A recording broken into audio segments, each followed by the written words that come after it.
नमस्कार दोस्तों, मैं हूं आपका फ्रेंड लकी शर्मा। लेकर आया हूं आज आपके लिए इंटरेस्टिंग सा लेक्चर फ्रेंड्स। तो आज के लेक्चर में हम क्या सीखने वाले हैं? आज के लेक्चर में फ्रेंड्स हम class 12 NCERT chemistry chapter number 2 है हमारा बिलियन यानी कि सॉल्यूशन फ्रेंड्स। तो इसके दो इंपॉर्टेंट टॉपिक है हमारे, यानी कि आइडियल सॉल्यूशन आदर्श विलियन और नॉन आइडियल सॉल्यूशन अनादर्श विलियन। तो इन दोनों ही विलियनों को क्लियर करने वाले हैं और अनादर्श विलियन के प्रकारों की भी। तो फ्रेंड्स इसलिए जो लेक्चर बहुत ही इंपॉर्टेंट होने वाला है फ्रेंड्स, इसलिए इस लेक्चर को लास्ट तक देखिएगा। आइए फ्रेंड्स लेक्चर को शुरू करते हैं।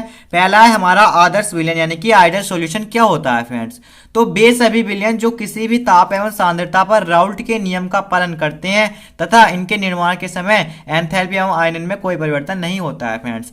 तो आपको यह अनादर्श विलयन जब तक समझ में नहीं आएगा फ्रेंड्स, जब तक आपको पता नहीं हुआ कि ये जो राउल्ट का नियम है क्या होता है फ्रेंड्स। तो मैंने जो राउल्ट का नियम जो है फ्रेंड्स इसके पिछले लेक्चर में कराया है। आप प्लेलिस्ट में जाकर इस चैप्टर की इसका पिछला लेक्चर देख सकते हैं, वहां से आपको राउल्ट का नियम को पता चल जाएगा। ठीक है, और खाली आपको शॉर्टली बताऊं तो फ्रेंड्स राउल्ट का नियम क्या होता है, विलायक का जो बाष्प दाब होता है ना उसके मोल प्रभाव के समानुपाती होता है। ठीक है, तो बेसभी विलयन जो किसी भी ताप एवं सांद्रता पर राउल्ट के नियम का पालन करते हैं आदर्श विलयन कहलाते हैं। ठीक है, और अनादर्श विलयन में क्या हुआ, राउल्ट के नियम का पालन नहीं करते हैं, अनादर्श विलयन कहलाते हैं। पहला तो आदर्श विलयन तो पढ़ लो कि बेसभी विलयन जो किसी भी ताप एवं सांद्रता पर राउल्ट के नियम का पालन करते हैं तो आदर्श विलयन कहलाते हैं और इनके निर्माण के समय एंथैल्पी एवं आयतन में कोई परिवर्तन नहीं होता है। इसी के थ्रू फ्रेंड्स हम देखो इसकी विशेषताएं कैसे पढ़ेंगे इजीली रूप से।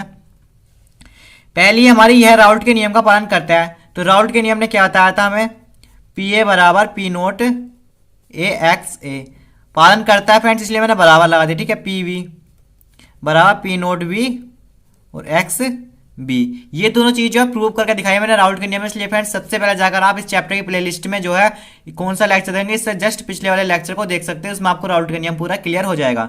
फिर दूसरा क्या है, इसकी एंथैल्पी में कोई परिवर्तन नहीं होता है, यानी फ्रेंड्स इसके एंथैल्पी के लिए डेल्टा एच मिक्स इससे प्रदर्शित करते हैं एंथैल्पी को।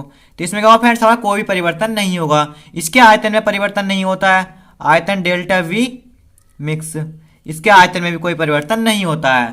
अब हम क्या सीखेंगे फ्रेंड्स, अब हम सीखेंगे अनादर्श विलयन क्या होते हैं हमारे, यानी कि नॉन आइडियल सॉल्यूशन क्या होते हैं। तो बेसभी विलयन जो किसी भी ताप एवं सांद्रता पर राउल्ट के नियम का पालन नहीं करते हैं, आदर्श विलयन में क्या करते हैं और अनादर्श विलयन में क्या पालन नहीं करते हैं। इनके निर्माण के समय एंथैल्पी एवं आयतन में परिवर्तन होता है और आदर्श विलयन में क्या नहीं होता। नहीं, ये दोनों जो है ना आदर्श और अनादर्श एक दूसरे का अपोजिट है। ठीक है, तो इसकी विशेषताओं में क्या हुआ फ्रेंड्स, यह राउल्ट के नियम का पालन नहीं करता है। जब राउल्ट के नियम का पालन नहीं करेगा,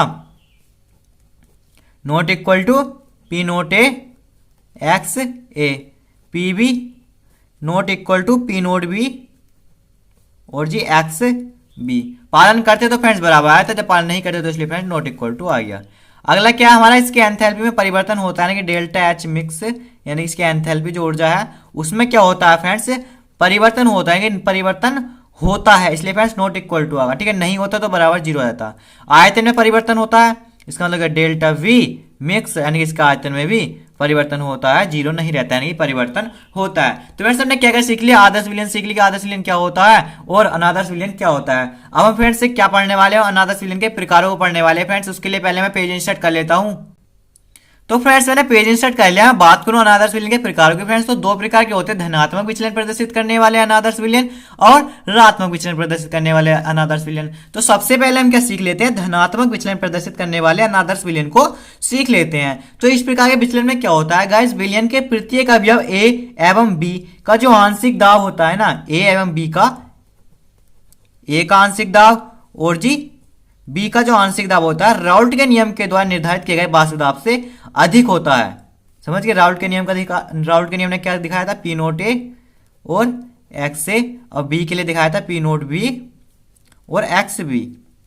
फ्रेंड्स बात करें अगर हम फ्रेंड्स, तो ये हमारी पहली विशेषता भी हो गई। डेफिनेशन के थ्रू हमने पहली विशेषता निकाल ली। देखो कि इस प्रकार की विचलन यानी कि धनात्मक विचलन प्रदर्शित करने वाले अनादर्श विलयन को पढ़ रहे हैं हम। तो इस प्रकार के विचलन में क्या होता है, विलयन के प्रत्येक अवयव ए एवं बी का जो आंशिक दाब होता है राउल्ट के नियम के द्वारा निर्धारित किए गए बाष्प दाब की अपेक्षा अधिक होता है। इतनी चीज क्लियर हो गई फ्रेंड्स। इसकी दूसरी विशेषता, डेफिनेशन के थ्रू पहली विशेषता तो पढ़ ली, दूसरी विशेषता क्या हुई फ्रेंड्स, जब फ्रेंड्स इसमें क्या होता है, डेल्टा एच मिक्स यानी कि जो आयनन एंथैल्पी होता है ना फ्रेंड्स, उसका जो मान होता है फ्रेंड्स बढ़ जाता है, यानी कि आयनन एंथैल्पी बढ़ जाती है क्योंकि आंशिक दाब जो है अधिक होता है, इसलिए जो होती है इसकी आयनन एंथैल्पी बढ़ जाती है। तीसरी जगह इसकी मैं आपको दिखाऊं विशेषता, तो क्या हुआ फ्रेंड्स, इसमें जो है आयतन भी डेल्टा वी मिक्स जो होगा ना, आयतन भी फ्रेंड्स इसमें बढ़ जाता है। बढ़ जाता है। तो ये चीज क्लियर हुई फ्रेंड्स आपको। धनात्मक विचलन प्रदर्शित करने वाले अनादर्श विलयन क्या होते हैं, ठीक है, और इनकी विशेषताएं क्या होती है। अब आप क्या सीखेंगे, हम सीखेंगे ऋणात्मक विचलन प्रदर्शित करने वाले अनादर्श विलयनों को। तो फ्रेंड्स इस प्रकार के विचलन में क्या होता है, विलयन के प्रत्येक अवयव ए एवं बी का जो आंशिक दाब होता है, ए और बी का जो आंशिक दाब होता है फ्रेंड्स, राउल्ट के नियम के द्वारा निर्धारित किए गए, राउल्ट के नियम के द्वारा निर्धारित किए बाद क्या होता है, क्या होता है हमारा, होता है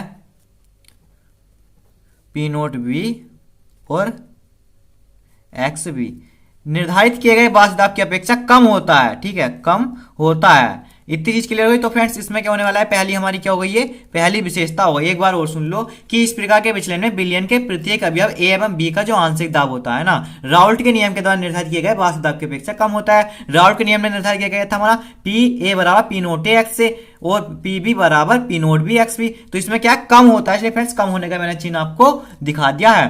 तो फ्रेंड्स आप क्या सीखेंगे, आप क्या सीखेंगे इसकी फ्रेंड्स दूसरी विशेषता को सीखे फ्रेंड्स। इसमें क्या होता है, डेल्टा एच मिक्स यानी कि आयन एंथैल्पी का जो मान होता है ना फ्रेंड्स, इसमें कम हो जाता है, यानी कम हो जाती है।